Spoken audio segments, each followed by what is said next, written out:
simfoni tiga generasi kalau nggak salah ya. Orkestra tiga generasi. Sebenarnya jujur saudara, waktu itu saya eh, bukan nggak terlalu paham, saya paham tapi saya nggak ngerti ternyata ini ada hubungannya dengan yang itu. Karena saya nggak berpikir sama sekali dan satu hari Tuhan bicara seperti ini bahwa nah, aku akan membangkitkan tiga generasi. Tapi nggak langsung tiga generasi, tapi Tuhan bicara satu-satu. Yang pertama adalah generasi yang umur 30 tahun ke bawah. Waktu itu di Bahtera juga. Di Bahtera waktu saya di gedung Kecapi, tiba-tiba saya lihat anak-anak muda maju ke depan altar kor. Lalu Tuhan bicara gini, nah aku mau jadikan mereka generasi yang melampaui zaman. Lalu saya melihat itu dan saya melihat anak-anak itu, lalu saya juga melihat ada kuasa gelap yang menyusup di antara mereka. Saya melihat iblis pegang palu. Nah, pegang palu dan iblis pukul lutut dan pinggang mereka. Nah, saudara, saya tanya Tuhan kenapa? Kan iblis juga mau buat mereka lumpuh. Lalu saya tanya Tuhan, maksudnya apa? Generasi yang melampaui zaman. Ternyata Tuhan bicara lebih jelas lagi bahwa anak-anak umur 30 tahun ke bawah, Tuhan mau pakai dalam hal apa? Saya melihat Tuhan mencurahkan roh. Dan Tuhan bicara, aku curahkan roh kenabian buat mereka. Keren sih, saudara. Lalu Tuhan juga bicara gini, mereka akan menjadi sebuah generasi yang punya intuisi yang tajam. Intuisi itu apa ya bahasanya? Kayak feeling yang tajam. Melihat keadaan, lalu ngerti harus ngapain. Itu intuisi yang tajam. Dan intuisi itu adalah intuisi yang dari Tuhan. Amin, saudara. Dan itu yang Tuhan mau supaya kita semua punya. Lalu Tuhan juga bicara gini, aku mau mereka seperti Yusuf. Nah, hari ini kita mau belajar tentang Yusuf, saudara. Mari buka kitab saudara, Kejadian pasal yang ke-39. Saya tidak perlu, saya sebenarnya saudara yang baca kitab tiap hari. Ngaku aja nggak apa-apa lah, kalau nggak tiap hari angkat tangan juga lah. Banyak ya yang baca kitab tiap hari. Berapa banyak Anda sudah pernah dengar kisah Yusuf dari awal sampai akhir? Udah ya, udah baca kisah Alkitabnya tentang Yusuf ya? Oke. Boleh minta minum. Oh, nggak kelihatan. Mungil banget. Lucu. Bentar ya.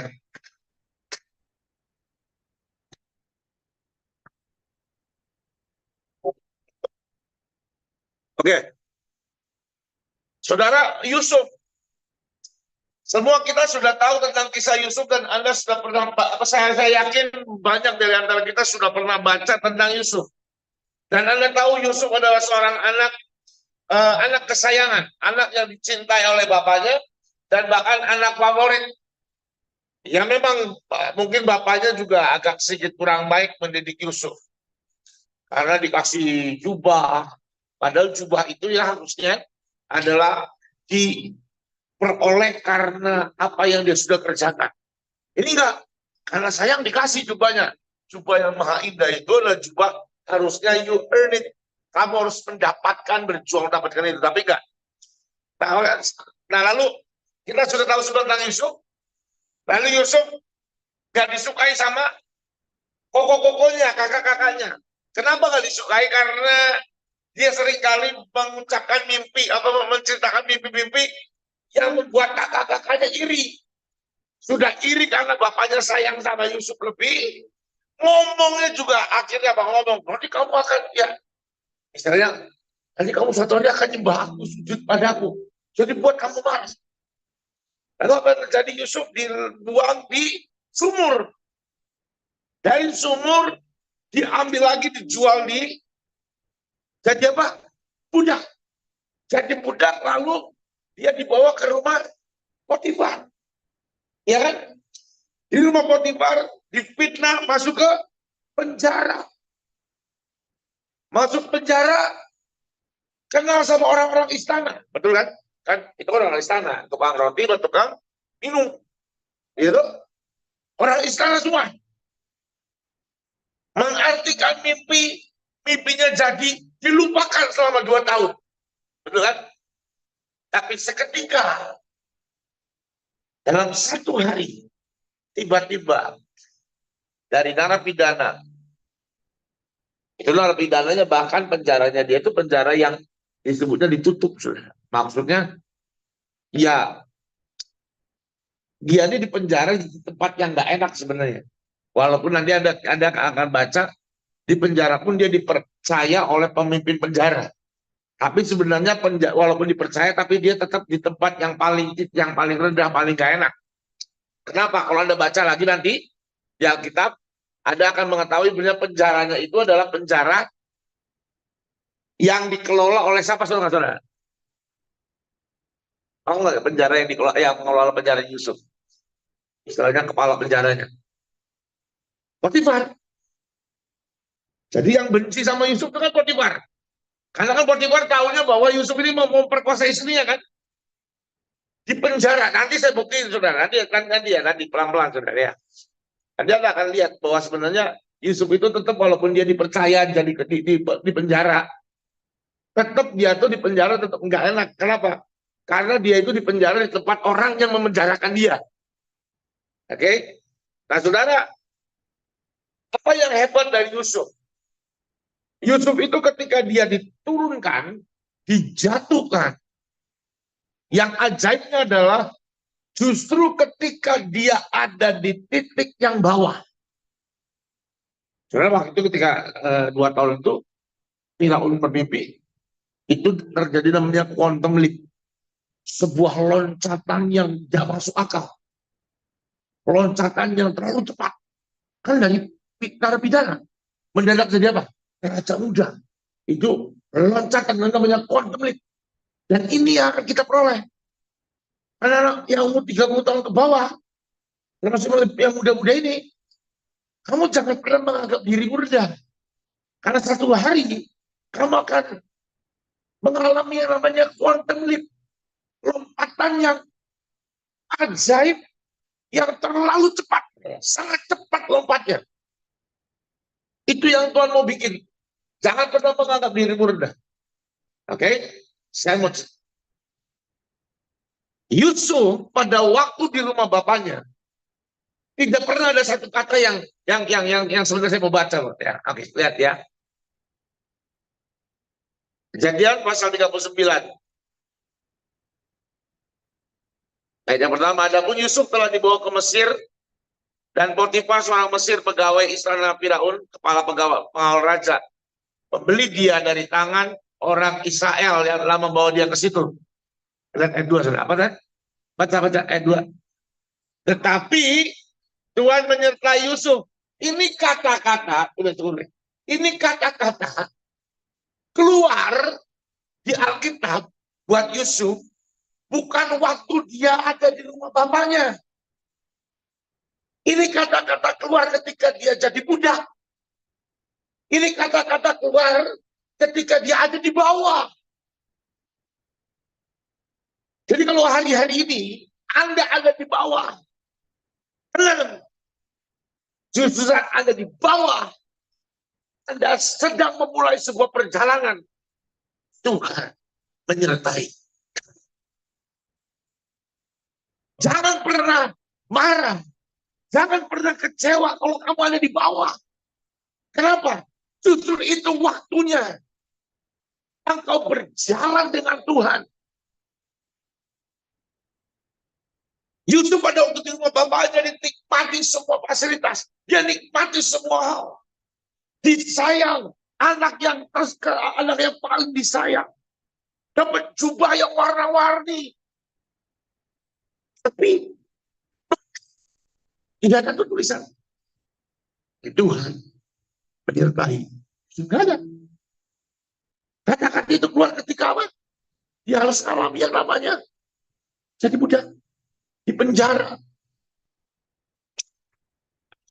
Mari buka lagi, sudah. Baca lagi. Tetapi Tuhan menyertai Yusuf sehingga ia menjadi seorang yang berhasil dalam pekerjaannya.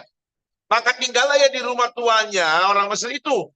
Setelah dilihat oleh tuannya bahwa Yusuf disertai Tuhan dan bahwa Tuhan membuat berhasil. Lihat saudara, pada waktu di bawah ada penyertaan Tuhan. Dan waktu-waktu ada penyertaan Tuhan, semua yang dikerjakan berhasil. Nah, hari ini pertanyaannya adalah, kalau Anda tahu bahwa Anda ada di bawah, sedang ada di bawah, Anda ini jalan dengan Tuhan atau enggak?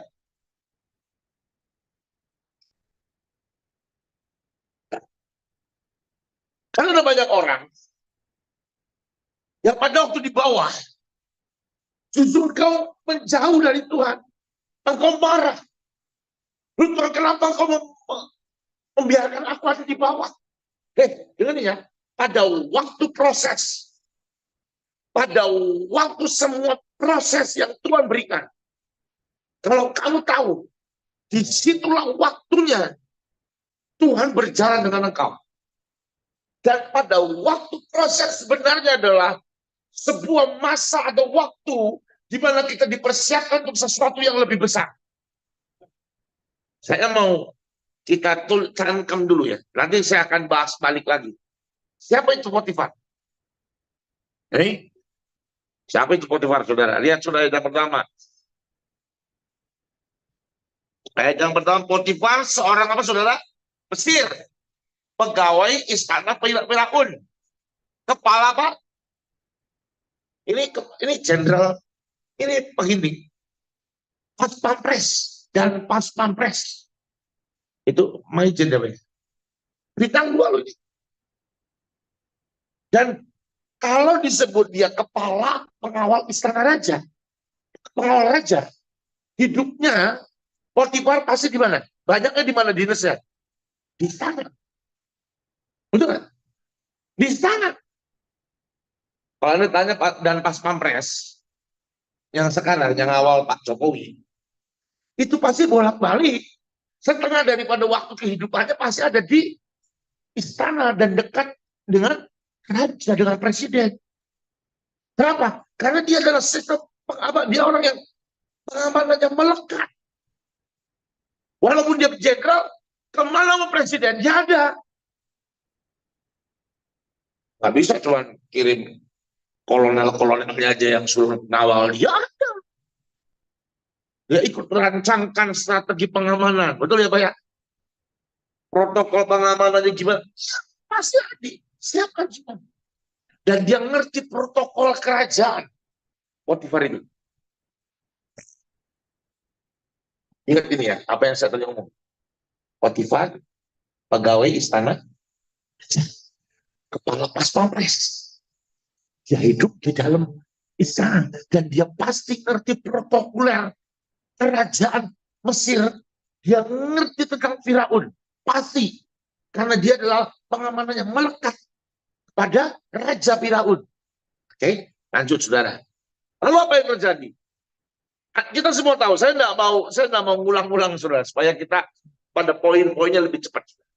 Karena saya berharap Anda semua baca Alkitab semua tiap hari ya. Pada waktu dia difitnah, kan difitnah nih, iya kan? Mau diajakin berzina sama Potifar, istrinya Potifar, dia nggak mau, dia lari. Lalu kena fitnah, dia akhirnya masuk ke penjara. Ya, ayo lihat saudara. Lihat di ayat yang ke-20. Lalu Yusuf ditangkap oleh siapa? Tuannya. Siapa tuannya? Potifar. Dan dimasukkan dalam penjara, tempat tahanan tanah raja dikurung. Demikianlah Yusuf dipenjarakan di sana. Tetapi apa saudara? Dengar ya. Pada waktu engkau harus melewati semua proses. Ketika prosesmu tambah hari tambah berat, tambah hari tambah keras, tambah hari tambah menyesakan, tambah hari tambah berat, tambah gak enak. Ingat satu saudara, ada satu kata yang tetap itu ada. Apa? Tetapi Tuhan menyertai kita.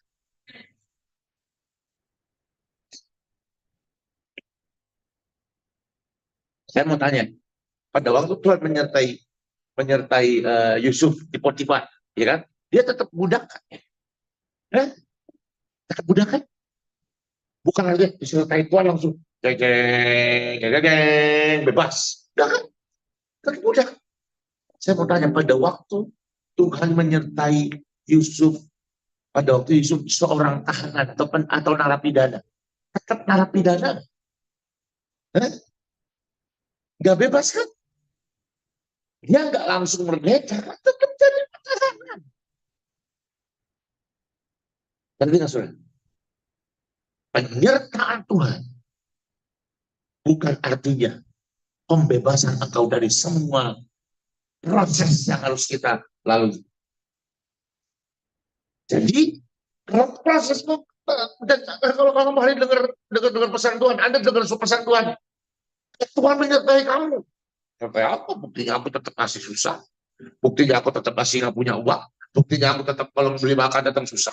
Buktinya aku tetap, anakku tetap aja narkoba. Buktinya orang tua aku tetap aja bercerai. Iya.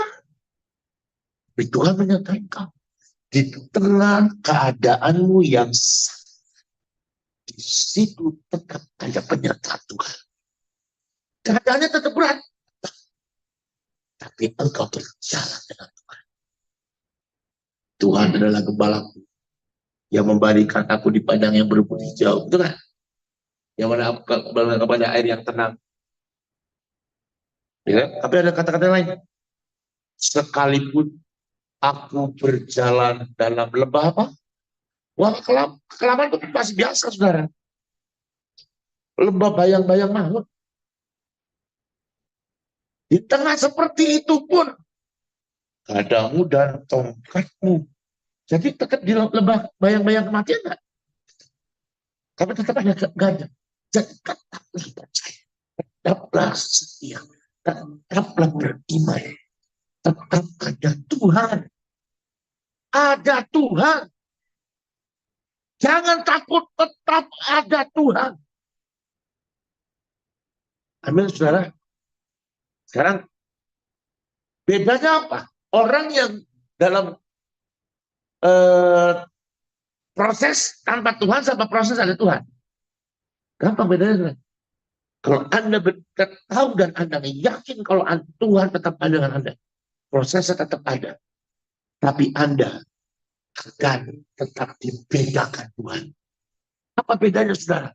Bedanya adalah engkau tetap berjalan dengan otoritas kuasa Tuhan.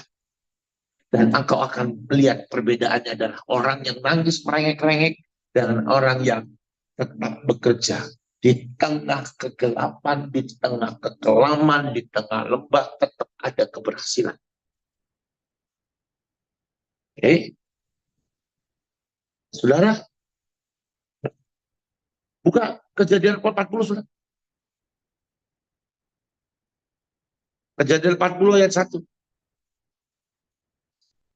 Sesudah semuanya itu terjadilah bahwa juru minuman Raja Mesir dan juru rotinya membuat kesalahan terhadap tuannya Raja Mesir itu. Maka murkalah Firaun kepada kedua pegawai istananya, kepala juru minuman dan kepala juru roti itu. Ia menahan mereka ke dalam rumah, Pak. Menahannya di mana? Jadi di mana itu? Kepala pengawal raja sama. Nah, dari penjaranya sebenarnya, saudara, ya. Penjaranya tuh ya yang di sekitar rumah Potifar. Oke. Lanjut, saudara, lanjut, saudara. Kepala pengawal raja menempatkan Yusuf bersama-sama dengan mereka untuk melayani mereka. Dan melayani mereka. Demikianlah mereka ditahan beberapa waktu lamanya. Pada satu kali bermimpilah mereka, keduanya baik juru minuman maupun juru roti Raja Mesir. Yang ditahan dalam penjara itu masing-masing ada mimpinya. Pada satu malam juga, dan mimpi masing-masing itu dan ada Anda sendiri. Bla bla bla bla bla bla. Anda tahu ceritanya. Nanti mimpi yang nerjemahin siapa? Mimpinya Yusuf. Saya mau tanya, saudara. Yang mimpi siapa sih? Juru minumnya siapa? Raja. Jadi mereka ini hidup gimana? Sekarang saya mau tanya. Nah, tadi kita tarik mundur. Tadi saya ngomong gini. Siapa Potifar? Kepala pengawal raja. Hidupnya di mana? Istana. Oke. Jadi pada waktu Yusuf ada di rumahnya Potifar, kira-kira menurut Anda, Yusuf mengamat-amatinya. Melihat nggak cara hidup orang yang hidup dalam istana raja? Kira-kira. Iya kan? Gini, beda nggak Yusuf pada waktu jadi anak bapaknya sama Yusuf melihat cara hidup orang Mesir? Kira-kira beda nggak? Beda dong. Beda suku bangsa, beda derajat. Gitu. Bapaknya Yusuf ya bukan ya memang nabi sekarang. Tapi pada waktu itu ya rakyat biasa. Tapi Potifar itu bangsawan. Dia orang penting di kerajaan. Pasti rumahnya pun, rumah Potifar pasti tertata rapi, terorganisir seperti istana raja. Ya, dan bisa-bisanya Yusuf dipercaya sama Potifar untuk nanganin rumahnya dia. Jadi apa? Saya mau coba tarik cara berpikir Anda. Artinya, kan beda kultur nih ya. Yusuf ini beda kultur nih. Masuk ke rumah Potifar, dia dipercaya untuk ngurus rumahnya Potifar semuanya. Artinya, ada masa Yusuf apa? Belajar. Dia amat-amati. Dia baru, oh, gini ya. Oh, harus ini ya. Oh, ternyata gini. Akhirnya apa? Dia mengerti cara hidup orang yang berpengaruh di kerajaan Firaun. Dia paham kultur, dia paham caranya. Karena dia paham kultur, dia paham caranya. Pasti yang menyebabkan dia paham itu karena dia belajar. Karena dia belajar beradaptasi dengan kebudayaan cara beda. Dia belajar. Anda mau seperti Yusuf. Belajar. Di tengah prosesmu, belajarlah di tengah prosesmu itu. Kenapa kamu diproses? Gimana caranya kamu bisa menguasai lingkungan tengah prosesmu ini? Gimana caranya kamu bisa menguasai semuanya? Justru di tengah proses itu, waktunya belajar. Yusuf terima janji Tuhan enggak? Menurut Anda terima nggak? Terima dong. Kan dikasih mimpi. Itu mimpi dari Tuhan. Dia terima. Tapi ketika terima janji Tuhan bukan arti diam. Dia dibawa Tuhan di sebuah proses. Di proses itu. Sekarang saya mau tanya. Di mimpi itu kan ada berkas-berkas yang sujud itu kan? Itu yang artinya bahwa semua orang semua saudara sujud kan? Kenyataannya tambah jauh. Tuh, tambah jauh malah dibuang, masuk sumur, masuk ke jadi budak, betul. Tambah jauh kan? Tapi disitulah cara Tuhan mengajar kita. Hari ini janji Tuhan dalam beberapa tahun ke depan, 2-3 tahun ke depan, anak-anak umur 30 tahun ke bawah, Anda mengalami banyak quantum leap. Nanti 3 tahun itu bukan ada 3 tahun kemudian ya. 1-3 tahun itu bisa jadi dari apa yang saya ngomongin sekarang, 2 bulan kemudian ngalami. Ya, itu kan dari 1-3 tahun. Gitu. Tapi ingat ya, belajar seperti Yusuf. Lihat pengalaman hidup Yusuf. Janji Tuhannya dapat. Tapi supaya dapat janji Tuhan itu, Anda dibikin sepertinya menjauh dari penggenapan akan janji Tuhan ini. Ketika jauh, jangan berhenti belajar. Setiap janji Tuhan, kamu harus punya waktu untuk mempersiapkan hidupmu sampai janji Tuhan itu digenapi. Jangan terima janji Tuhan cuma bilang amin, amin, amin, amin, amin. Pasti jadi, deklarasi, deklarasi. Tapi kau tidak mempersiapkan hidupmu. Yusuf mempersiapkan hidupnya. Yusuf itu ujungnya jadi apa sih? Ya, Raja Muda, Perdana Menteri, Wakil Presiden, salah ya. Ya, jadi Perdana Menteri, oke lah, jadi Perdana Menteri lah. Bisa jadi Perdana Menteri gimana caranya? Gimana caranya? Dari mana narapidana bisa jadi Perdana Menteri. Jangan berpikir itu sekonyong-konyong, quantum leap, tapi nggak sekonyong-konyong, dia belajar. Perdana Menterinya di mana? Kerajaan apa? Hah? Perdana Menteri kerajaan apa? Mesir kan? Emangnya ketika dia ketemu raja, nggak ngerti apa-apa langsung jadi Perdana Menteri? Enggak. Dia sudah mengerti tata cara kerajaan Mesir. Dari mana? Potifar. Dari apa? Setiap proses dalam hidupmu adalah proses juga untuk belajar.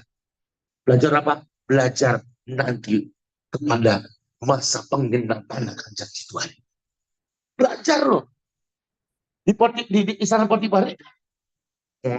Ya gimana caranya dia, kalau nggak belajar, gimana caranya di Raja Muda di Mesir, dia nggak ngerti tata cara kerajaan Mesir. Dia udah belajar dulu. Tuhan tuh nggak bikin instan, saudara. Hidup tuh bukan Indomie. Lalu gini, pada waktu dia ketemu dengan dua pegawai. Pegawainya pegawai siapa? Pegawai minum sama roti di mana?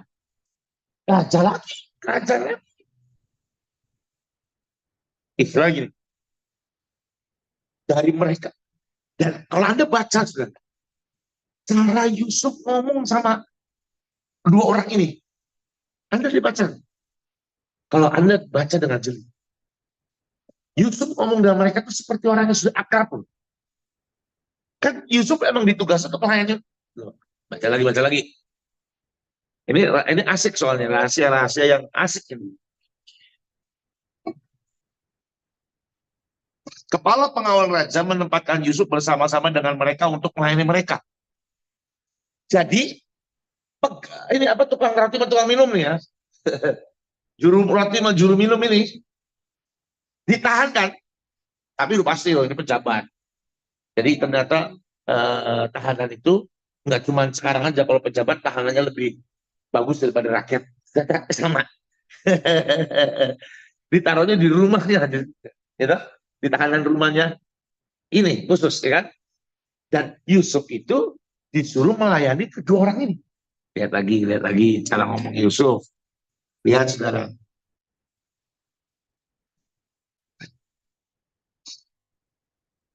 Lalu ya ayat 7, lalu ia bertanya kepada pegawai istana Firaun yang ditahan bersama-sama dengan dia, mengapa hari ini mukamu semuram itu?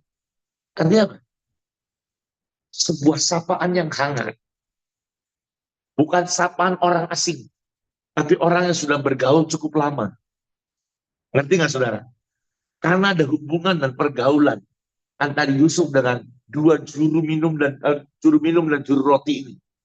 Jadi akhirnya apa? Yusuf bisa ngomong, loh, ini kan tulisan kan agak baku ya. Kalau bahasa sekarang, kenapa? Kok kamu mukanya asap gitu kan? Kenapa kok rambut?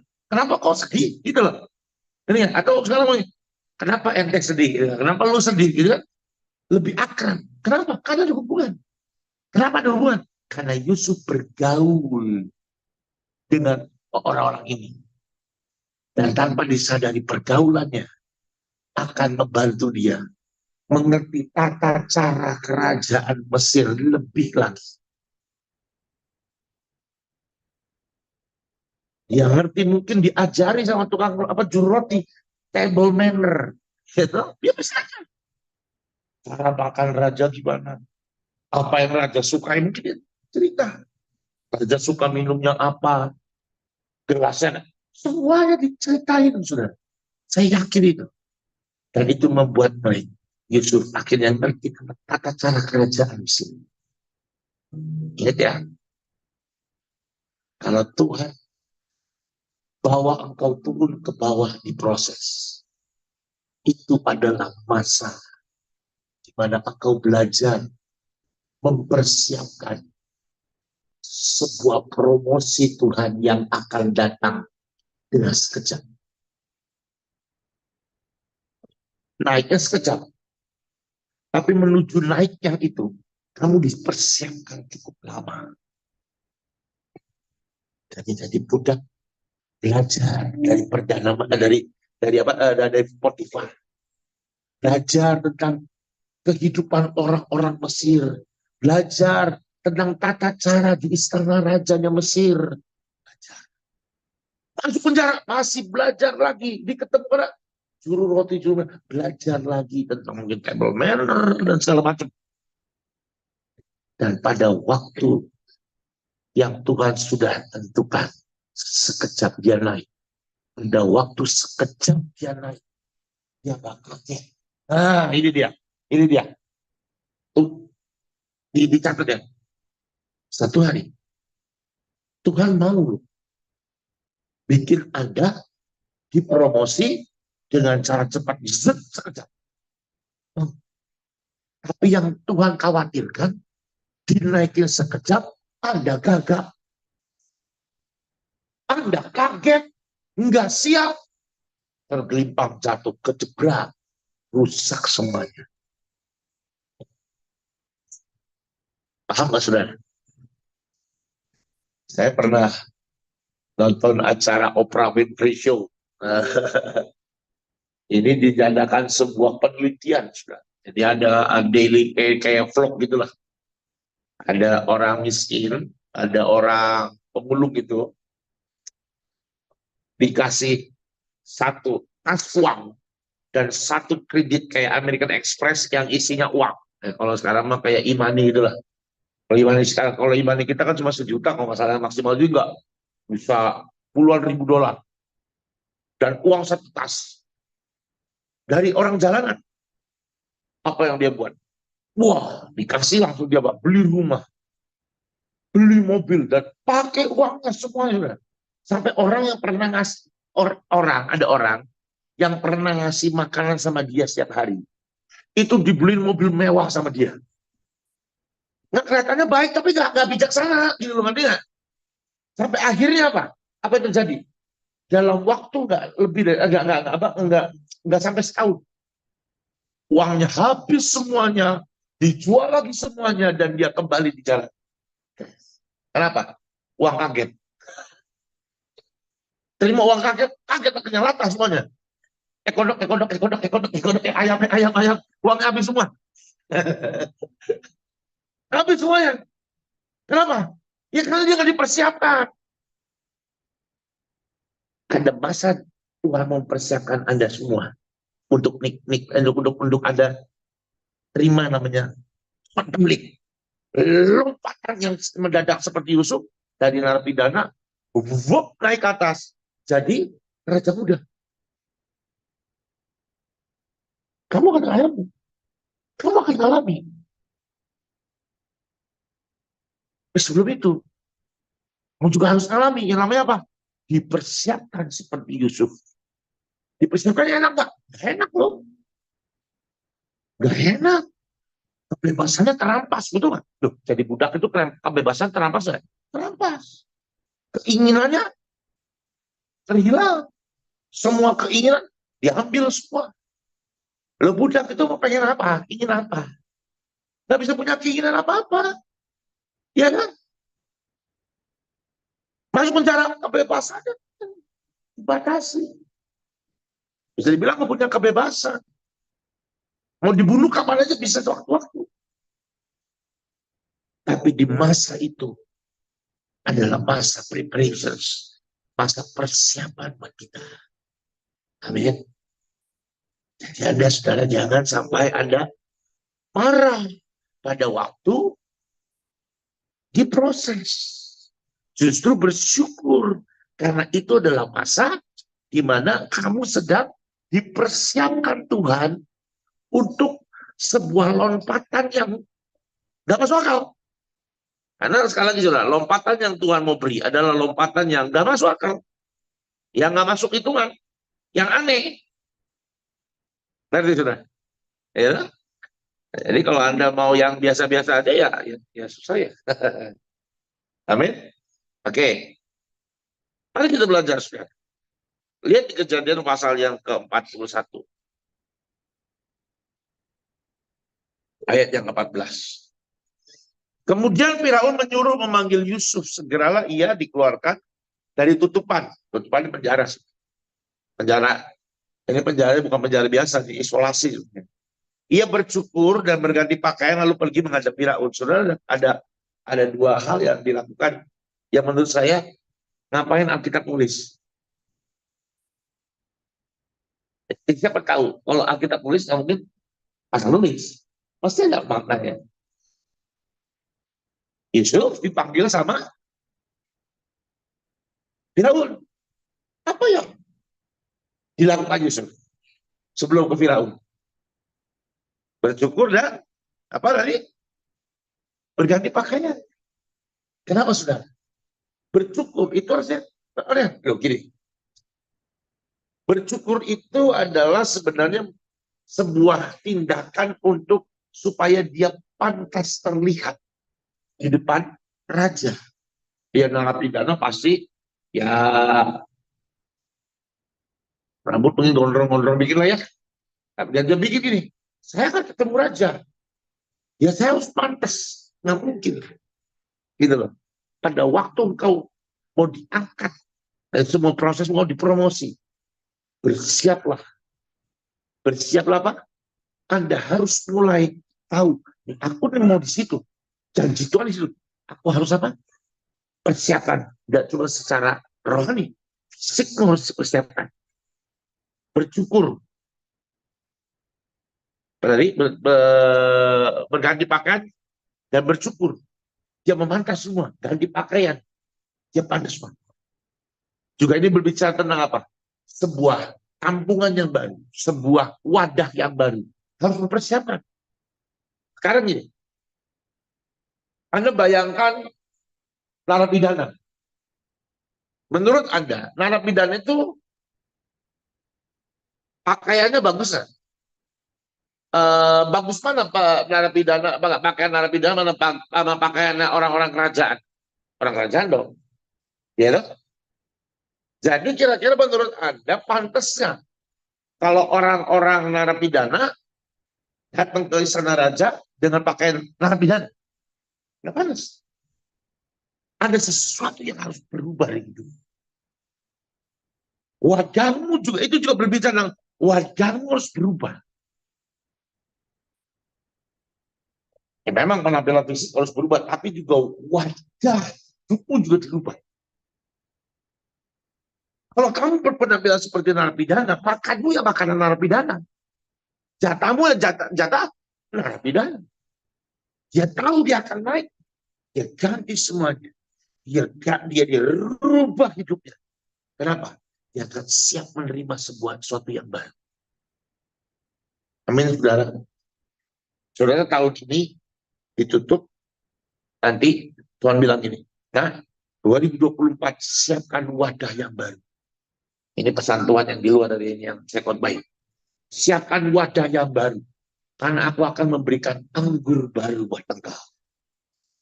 Bahkan saya di tempat di Bandung nanti, tempat ibadah kami, ini akan tutup pada terakhir tahun ini. Tuhan bilang beli gelas dan beli anggur. Nanti di ibadah tuangkan anggurnya sebagai tanda wajah yang baru.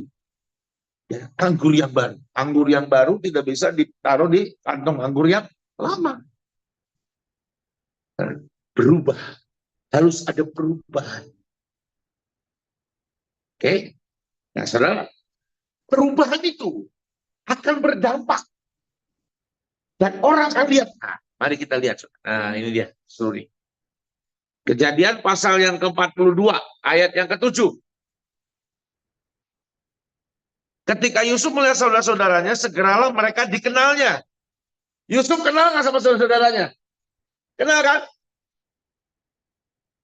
Tetapi ia berlaku seolah-olah ia orang asing kepada mereka. Ia menegur mereka dengan membentak, katanya, dari mana kamu? Lihat ada kata dari tanah Kanaan untuk membeli makan. Memang Yusuf mengenal sama ayat ke-8 dan sudah ayat ke-8. Memang Yusuf mengenal saudara-saudaranya itu, tapi dia tidak dikenal mereka. Saya mau tanya, kalau Yusuf kenal sama saudara-saudaranya, masa saudaranya nggak kenal Yusuf? Buat aneh. Betul. Tahu nggak? Ketika Anda sudah bersentuhan dengan namanya proses Tuhan, dan Anda sudah lulus dari proses Tuhan itu, kamu nggak akan jadi sama lagi. Sama. Saudara-saudaranya diproses. Enggak. Saudara hidupnya gitu-gitu aja. Jadi nggak ada yang beda. Ya itu aja. Jadi Yusuf bisa kenali mereka. Tapi ketika engkau diproses, ketika engkau nanti, engkau mengalami yang seperti Yusuf, dan engkau terima namanya quantum leap, lompat dengan cara yang ajaib. Orang akan tidak mengenal engkau, bukan dia nggak kenal lagi. Kamu siapa ya? Enggak. Orang akan terkejut dan hampir nggak bisa percaya bahwa itu kamu. Siapa namanya? Hah? Christopher. Kalau kamu terima quantum leap, teman-teman sekitar Christopher. Emang ini Christopher? Masa sih? Ini Christopher yang 2 tahun yang lalu jalan sama saya? Masa sih? Cuma kere. Sorry, kere. Maksud saya, contoh. Saya kere. Oh sekarang mobilnya bagus. Ya. Orang kan tidak bisa mengenali lagi. Kenapa? Karena ketika engkau terima, engkau sudah lalui proses, hidupmu berubah. Orang terkejut dan hampir tidak percaya bahwa itu kamu. Ya, ya. Nah, saya aja nih, coba saya contohnya ya. Saya kalau pulang ke SMA, ke sekolah saya, maksudnya saya SMA dulu, saya main ke sekolah, guru-guru nanya sama saya, kamu kerja apa sekarang? Saya bantu pendeta. Masa sih kamu pendeta? Gak percaya saudara. Lu kamu nih bajingan dulu ya gitu. Gak percaya. Gitu loh. Itu saya. Yang bukan quantum leap itu, bukan quantum leap cuma karena perubahan karena dari dulu nakal mesti tiba-tiba udah gede jadi pendeta. Itu aja nggak percaya. Apalagi yang akan datang ini, engkau dirubah.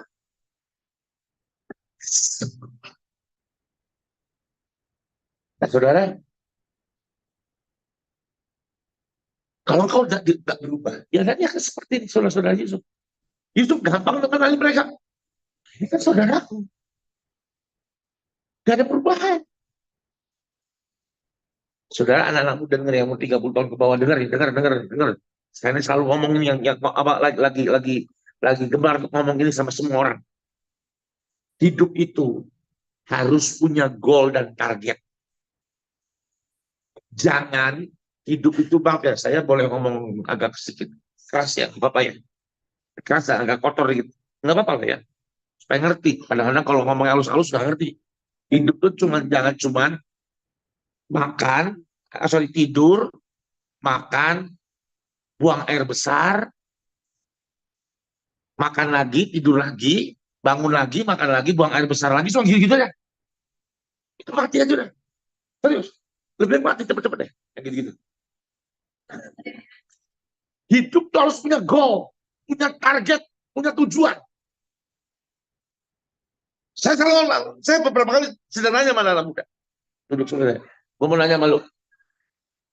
Hidup lu punya target nggak hidup lu? Udah kalau jawab langsung, wah nggak punya ini.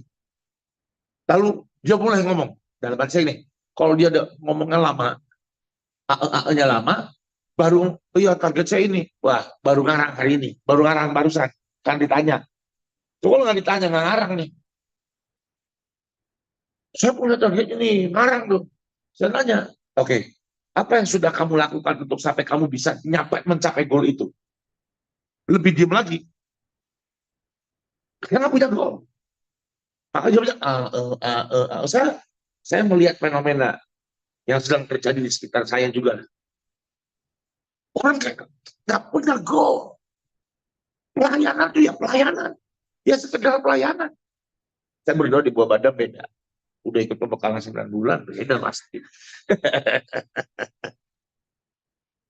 tapi buah badan bukan muji-muji. Emang apa adanya. Selalu punya goal. Dulu di Tanah Karo tiba-tiba pindah ikut-ikutan sama saya di NTT. Tapi itu namanya apa, punya goal. Dari saya ingat, NTT yang pertama kan sama saya diajak ke sana. Dari ya cuma sekedar gitu-gitu aja, jadi pemain KKR, banyak sekali anak muda. Itu kan punya goal. Itu kan increase. Kalau hidup cuma datar, pelayanan datar. Pelayanan apa? Buah badan setiap hari apa, Bu? Buah badan setiap hari apa? Oh, ini ada Bu ya? Oh, iya. Kalau cuma Anda ini tiap pelayanan kan cuma, ya bahwa aku ikut Tuhannya pelayanan di buah badan. Ngapain? Ya mungkin datang buah badan. Ya ngapain? Ya hari Rebo datang ibadah. Terus ya, ya minggu depan datang lagi. Rebo. Terus ya minggu depan datang lagi. Terus ya, minggu depan datang lagi. Itu belum nggak berkembang. Flat-flat aja, ikut Tuhan aja, datar-datar gitu aja. Gak ada nafsu, gak ada gairah. Waduh, kasihan, saudara. Saya bersyukur, saudara. Walaupun pemimpinnya sudah senior-senior gini, tetap nafsunya gede untuk Tuhan. Nah ya, Bapak sama Ibu sudah usia senior. Orang bilang ngomong, ngapain sampai capek ke rote, buang-buang duit ratusan juta, ngapain? Kalau nggak punya nafsu yang gede. Iya, pasti punya greget gitu loh. Tahu nggak sih Bu, banyak orang yang seumur ibu sama bapak ini sudah nggak punya nafsu lagi, sudah nggak punya gairah lagi hidupnya. Ini dia. Tapi seperti ini. Nah, Anda yang anak muda, nggak punya target, nggak punya goal, apa nggak mau sama orang tua? Saya selalu sedang ngomong, saya lihat banyak di sekitar. Hidup soal, ya hidup. Kalau ya, main musik. Terus, ya udah. Terus nggak ada keinginan apa-apa lagi. Pernah apa? Udah nih. Nah, dengan pelayanan hari kamu mau ngapain? Ya mau nari. Hari apa? Atau Rebo di bawah badan nari. Jangan bawa badam lah. Bawa badam nggak ada yang kayak gini. Semuanya kan maniak semua kalau ada kan. Di tempat lain lah. Cuma gitu aja. Ya di hari Kamis. Nari. Ya terus ya. Di pelayanan hari kamu punya goal apa? Ya terserah pemimpin. Yang gawat lagi kalau pemimpin juga nggak punya gairah. Yang ya udah pokoknya yang penting ada ibadah setiap hari Kamis atau setiap hari Jumat atau setiap apa. Itu aja. Wah, gawat sudah. Kalau Anda sedang ada di tempat yang seperti itu, cepat kamu cari tempat yang panas, yang nggak bisa diem, yang maunya bergerak. Karena udah, jangan sampai hidupmu nggak punya goal, nggak punya target. Kalau kamu sudah mencapai target, jangan diem di target yang sudah kamu capai itu. Gerak di target yang jauh lebih besar, lebih tinggi. Ketika kamu sudah capai semua targetmu, jangan celebrate atau jangan rayakan terlalu lama. Senang aja sedikit sebentar, tapi langsung gerak lebih besar, lebih besar, lebih besar. Saudara, jujur ini, untuk seperti itu memang berat, berat saudara. Saya mau cerita pelayanan di NTT. Saya mau cerita dengan saya aja lah ya. Tapi saya tidak sedang mengagungkan diri sendiri, tapi ini yang saya pelajari dalam hidup saya. Dulu saya pelayanannya gitu-gitu aja. Kayaknya mau yang penting datang pelayanan, khotbah yang penting aku datang khotbah. usahakan khotbahnya agak ada maknanya dan lucu dikit, jadi akhirnya orang senang gitu aja. Tapi nggak punya keinginan yang lebih besar.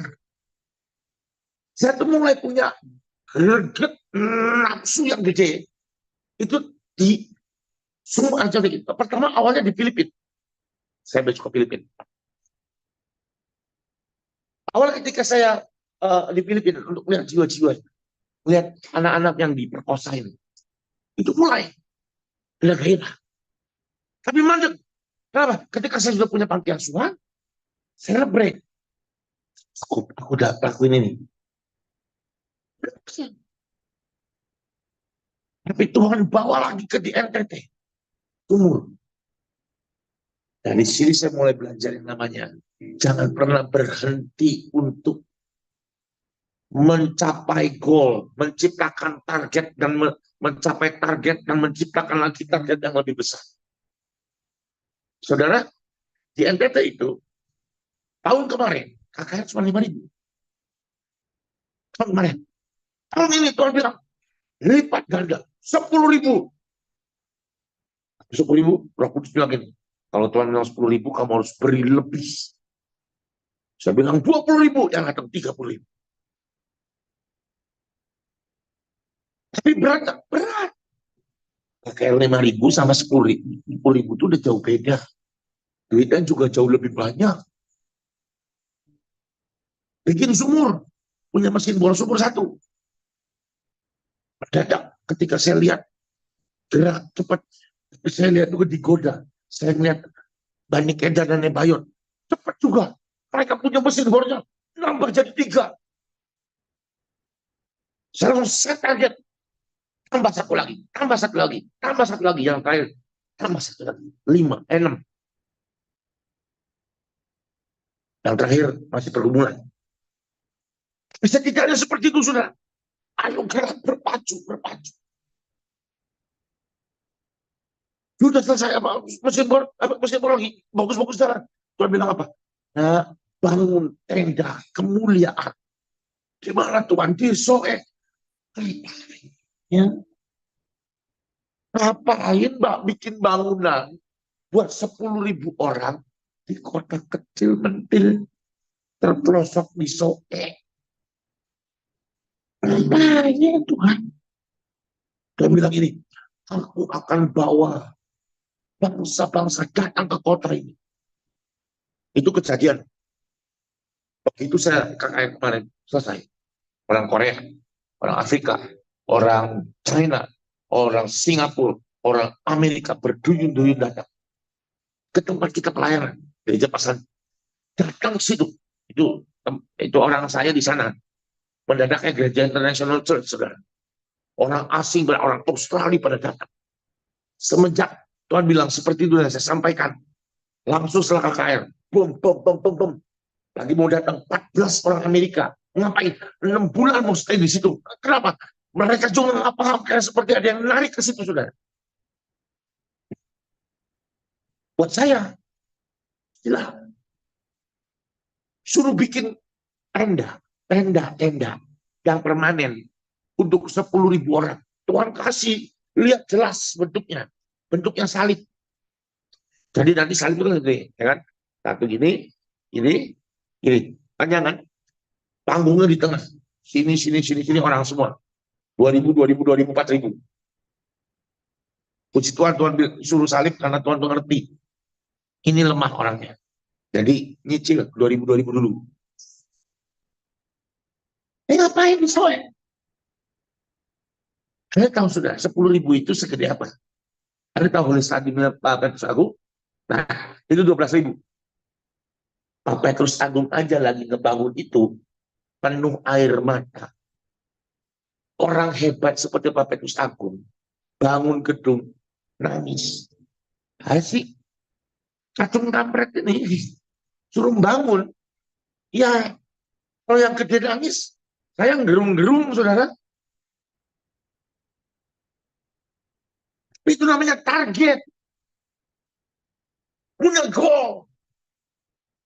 Goal saya yang paling dekat, saya bangun 12 gereja. Nah, Tuhan bilang, sebelum bangun itu, bikin 12 gereja. Maksudnya renovasi 12 gereja rusak dan bikin pemuridan khusus di 12 gereja itu. Setelah itu baru kau mulai. 12 gereja itu satu gereja 100 juta. 1,2 M. Tuhan kenapa nggak langsung aja ke tenda? Itu Tuhan bilang aja. Bikin punya goal. Punya goal. Punya target. Punya target. Punya target. Punya target. Ayo anak muda, 30 tahun ke bawah. Target. Ada yang nggak punya target, nggak punya tujuan. Itu sama aja seperti zombie, hidup tapi mati. Pelayanan punya target. Jangan cuma datang pelayanan, yang penting datang persekutuan doa. Ngapain? Ayo punya target. Anda sudah di tempat yang benar, di bawah badan. Punya target. Punya goal di luar, gak cuma di sini. Sudah benar, saudara. Oke? Okay? Nah, Yusuf, saudara. Balik ke Yusuf. Dibedakan. Beda, jadi beda, dibedakan. Saudaranya nggak bisa kenal Yusuf. Tapi Yusuf ini orang hebat. Anda jangan bilang. Yusuf itu, saya kan sudah bilang dari awal. Yusuf itu hidupnya penuh dengan belajar. Belajarnya dia jadi budak. You know? Belajarnya dia dalam pidana. Belajar, proses belajar dia. Tapi di luar proses belajar, dia juga punya yang namanya keintiman dengan Tuhan. Dan dia juga mengandalkan yang namanya sesuatu yang roh yang dari Tuhan. Saya bisa buktikan. Mari, buka kitab saudara.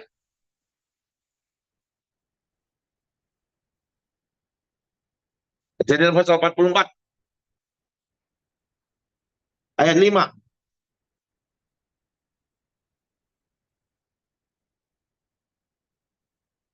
Jadi, pada waktu satu kali, kan sudah bolak-balik nih, saudara-saudaranya. Pas saya pulang, si Yusuf ngerjain. Suruh pegawainya naruh apa? Piala. Cup. Ke gandum yang dibawa sama saudara-saudaranya. Ya, nah, tapi Anda harus ngerti. Ini piala berbicara tentang apa? Lihat saudara. Bukankah ini piala yang dipakai tuanku? Tuanku itu maksudnya Yusuf. Ini pegawainya Yusuf. Untuk minum. Dan yang biasa untuk dipakai untuk apa? Menelaah. Ayo, apa artinya menelaah?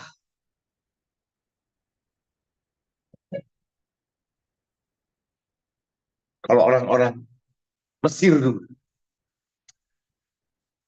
Orang-orang yang bisa membaca bahasa Jepang. Itu bacanya pakai itu. Pakai cup itu dilihat airnya. Ngerti? Pernah lihat nggak? Nah, tapi Yusuf bukan dukun. Bukan. Tapi ini adalah mungkin menurut saya. Yusuf nggak pakai ini. Tapi pegawainya ngertinya ini untuk menelaah.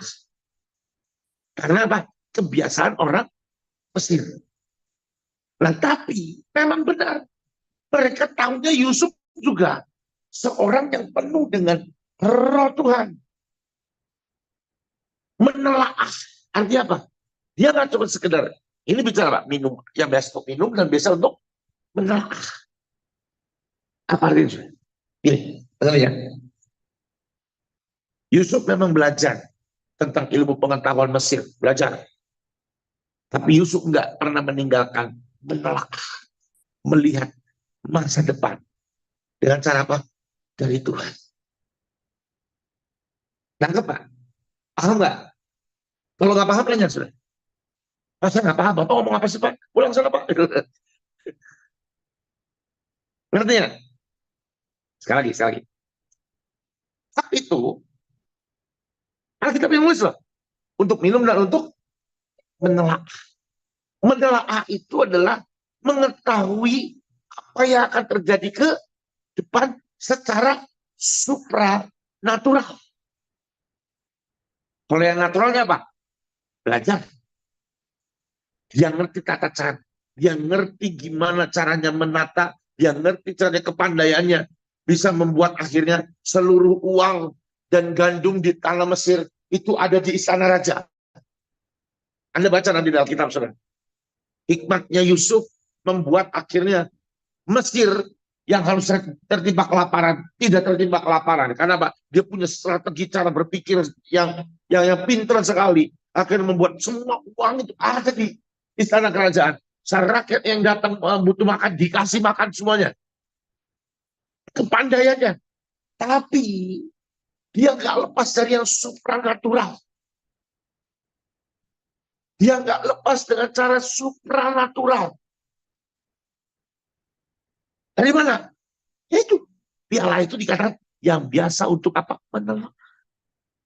Membaca masa depan. Anda adalah muda. Generasi apa yang melampaui zaman? Ngomong generasi yang melampaui zaman. Generasi yang akan tahu sebelum hal itu terjadi. Intuisi yang tajam. Dari mana intuisinya? Dari belajar dan mengamat-amati.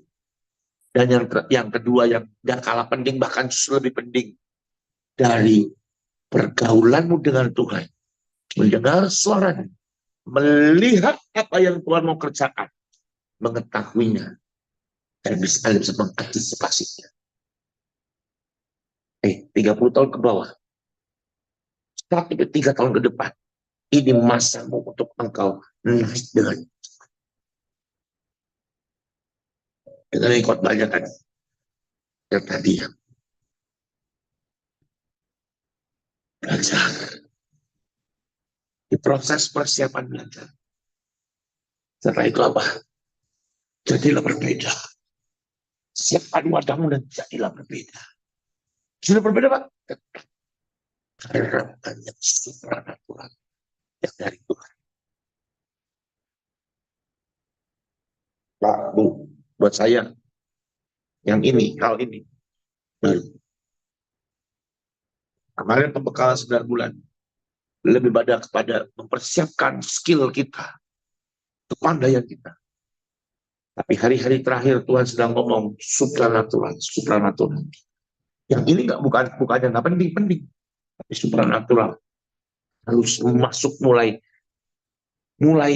jadi yang depan juga. Kenapa? Ke depan. Tanpa supranatural kita nggak mungkin bisa menang. Sekarang gini, Tuhan bicara, Tuhan beberapa minggu lalu bicara, saya mau sampaikan juga. Doa puasa. Puasa. Gak cuma doa, tapi apa? Puasa. Saya makan tadi jam 6, sudah gak makan lagi. Sampai nanti siang jam 12 baru makan. Puasa. Dan doa puasa juga. Tapi puasa gak cuma nahan makan ya. Nahan emosi, nahan keinginan. Tetap loh. Tapi Tuhan bilang puasa kan. Gak cuma nahan emosi, tapi nahan lapar juga. Kamu jangan makan. Ternyata relate, saudara. Saya baru tahu relate. Ada hubungannya. Ke depan. Ini bukan hoax ya. Emang kenyataannya sudah mulai. Ada satu organisasi yang mau melepas apa, saudara? Ya. Itu akan mendatangkan penyakit itu. Dan saya baru tahu. Ternyata orang. Saya nggak sengaja lihat YouTube. Keluar di handphone saya. Saya dengar penjelasan. Orang yang tidak makan selama 36 jam. Itu apa yang terjadi dalam tubuhnya. Dijelasin semua. Dan semuanya tentang nanti akan ada yang namanya hormon-hormon yang dilepaskan. Dan itu semua baik. Dan hormon ketika lapar pada waktu lapar. Sebenarnya orang lapar itu bagus loh. Kalau kita ngomong harus lapar, nanti mahnya sakit loh. Ternyata saya baru tahu lapar itu tanda yang sangat hebat. Lapar, ketika kita lapar, itu banyak hormon dilepaskan. Salah satu adalah hormon imunitas dalam tubuh kita. Udah gampang sakit. Saya baru paham. Kenapa orang-orang miskin yang susah makan. Udah gampang sakit. Orang yang kaya, yang banyak duitnya, yang kayak saya, yang makan terus, gampang sakit juga. Saya baru paham. Kayaknya gara-gara ini. Jadi kalau Anda ada yang lagi di proses Tuhan, lagi susah makan, nah itu puji Tuhan. Nggak gampang sakit, Anda pasti dah. Itu supranatural, kamu puasa supranatural. Menangkal apa? Semua hal yang akan terjadi ke depan. Paham sudah? Jadi saya berdoa, nanti kapan-kapan saya akan bicara lagi, dan saya akan kasih lagi broadcast linknya, karena saya ini masih belum selesai. Karena ada generasi yang selanjutnya, generasi 60 tahun ke bawah. Berarti saya. Bagi ini berapa Pak? Beda Pak. Kita beda generasi. 60 tahun ke bawah, generasi itu bilang apa? Strong builder. Yang membangun dengan kuat. Dan apa yang dibangun juga akan kuat. 60 tahun ke bawah. 80 tahun ke bawah, 80 tahun ke atas. Tuhan juga bicara. Sekarang itu apa? Generasi yang memimpin umat masuk tanah perjanjian. Itu generasi yang Tuhan sedang bangkitkan 3 generasi. Yang strong builder apa? Nuh. Membangun bahtera. Dan ini apa? Generasi strong builder. Generasi membangun bahtera. Dan bahteranya, apa yang dibangun, itu tidak akan habis dimakan zaman. Buktinya bahtera sampai ada di Gunung Ararat. Sampai hari ini ada. Sudah ilmuwan sudah ke sana, sudah pakai drone, sudah dilihat. Masih ada bentuk bakteranya. Itu udah berapa puluh ribu tahun yang lalu itu. Itu sampai hari ini masih ada. Strong builder. Apa yang dibangun tidak mati dimakan zaman. Umur senior Pak Ginting Ibu ke atas memimpin umat masuk tanah perjanjian. Jadi kalau Pak Ginting mau piara jenggot boleh Pak, boleh sekarang Pak. Biar kayak Musa. Karena Tuhan bicara apa? Ya dan ayat ini Musa. Yang satu Nuh, yang satu Musa memimpin orang masuk tanah perjanjian. Ini yang Tuhan sedang bangun. Satu-satu. Hari ini saya cuma ngomong tentang generasi yang melampaui zaman. Generasi Yusuf yang melampaui zaman. Persiapkan untuk dilontarkan. Waktu dilontarkan gagap-gagap karena sudah dipersiapkan. Pada waktu dilontarkan di atas juga tetap ada namanya kuasa supranatural bekerja. Anda akan membuat perbedaan. Anda akan berbeda. Anda diberi intuisi yang sangat tajam. Ngerti celah. Ngerti kesempatan. Ngerti timingnya. Itu anak muda. Yang terbukti sekarang ini banyak anak muda yang mendadak. Kenapa? Intuisinya tajam. Di luar Tuhan. Itu di luar Tuhan. Bagaimana Anda yang di dalam Tuhan? Sudah pinter. Ya kan? Punya intuisi tajam. Punya roh yang tajam. Punya kuasa supranatural. Ini yang akan terjadi. Saya kaget ini Christopher. Gak kaget kalau tiba-tiba 2 tahun lagi saya kesini. Udah berubah. Saya, kamu siapa? Saya lupa ya waktu itu khotbah sebut namanya dari contoh. Siapa sih? Kenapa? Sudah berubah. Amin. Ini akan terjadi. Jangan oman amin tok. Besok mulai melangkah. Mulai belajar. Jangan jadi seperti katak dalam tempurung. Kebuka. Pakai tuh semua handphone semuanya untuk belajar. Jangan game, TikTok, Instagram. Pakai, belajar. Anda nih kalau enggak, nih sekarang ini, pinter aja nggak cukup. Pinter terus dengan apa? Gigi rajin dan supranatural dan kuasa Tuhan. Kenapa? Dan sepinter-pinter Anda ini kalah sama AI.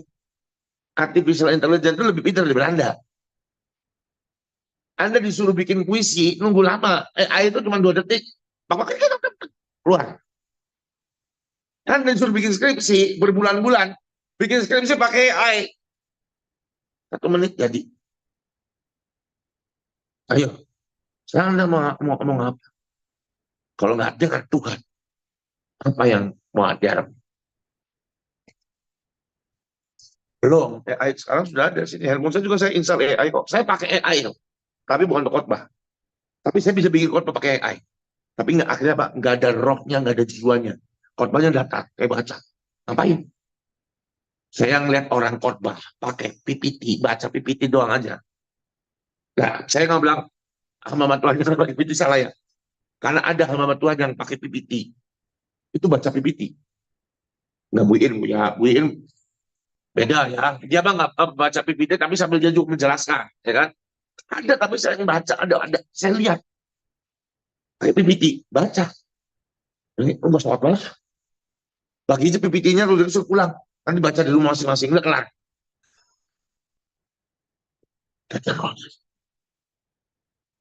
Ambil sudah. Ini waktunya. Anak-anak 30 tahun ke bawah. Waktunya kamu bangkit. Jadi generasi yang melampaui zaman. Ada karunia kenabian. Karunia kenabian itu bukan Tuhan ngomong aja. Tapi kau lihat kesempatan. Lu tahu ini. Kamu tahu ini waktunya. Ini belum waktunya, ini waktunya. Ini harus ke sini. Itu harus lakuin itu. Itu kenabian juga. Namanya saudara. Kenabian itu bukan, oh seperti Pak Ju. Tuhan bicara. Nah, akhirnya. Tidak cuma itu. Namanya saudara. Itu tempat kamu kita.